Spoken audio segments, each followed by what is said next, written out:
اہم خبر ہے، وزیر اعلیٰ سندھ سید مراد علی شاہ نے ایرانی سپریم لیڈر آیت اللہ علی خامنائی کی شہادت پر گہرے دکھ کا اظہار کیا ہے۔ وزیر اعلیٰ سندھ نے کراچی میں امریکی قونصلیٹ واقعے پر غیر جانبدارانہ تحقیقات کی ہدایت کی ہے۔ اس سلسلے میں تحقیقات کے لیے اعلیٰ سطح کی JIT تشکیل دے دی گئی ہے۔ وزیر اعلیٰ سندھ نے علامہ شہنشاہ نقوی، علامہ شبیر میسمی اور دیگر علماء سے رابطہ کر کے عوام کے جذبات کو ہر صورت قابو میں رکھنے کی درخواست کی ہے۔ مزید جانیں گے ڈان نیوز کے نمائندے عمران احد خان سے۔ عمران، کیا تفصیلات ہیں؟ دیکھیے، وزیر اعلیٰ سندھ سید مراد علی شاہ نے ایرانی سپریم لیڈر ہیں آیت اللہ خامنائی، ان کی شہادت پہ جو ہے وہ گہرے دکھ کا اظہار کیا ہے، جبکہ ان کا یہ کہنا ہے کہ سندھ کی جو عوام ہے وہ ایران اور تمام سوگران ہیں ان کی جو ساتھ کھڑی ہے، جبکہ امریکی قونصلیٹ پہ انتہائی افسوسناک واقعہ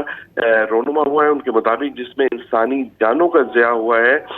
جبکہ وزیر اعلیٰ سندھ نے امریکی قونصلیٹ میں واقعے پہ غیر جانبدارانہ تحقیقات کی بھی فوری ہدایت جاری کر دی ہے۔ ان کا کہنا ہے کہ ملک جنگی صورتحال سے دوچار ہے، ایسے میں امن و امان جو ہے وہ سبوتاژ کرنا جو ہے وہ مناسب نہیں ہوگا، جبکہ وزیر اعلیٰ سندھ کی جو مذہبی رہنما ہے علامہ شہنشاہ نقوی، علامہ شبیر اور دیگر جو علامہ ہیں ان سے جو ہے رابطہ کیا گیا ہے،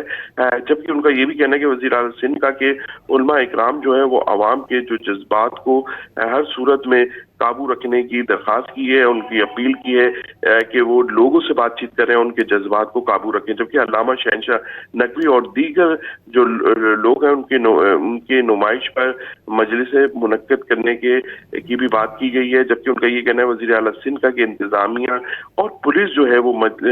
جو مجالس ہیں ان کو مکمل سیکیورٹی فراہم کرے۔ جی بہت شکریہ عمران احد خان ان تفصیلات کے لیے۔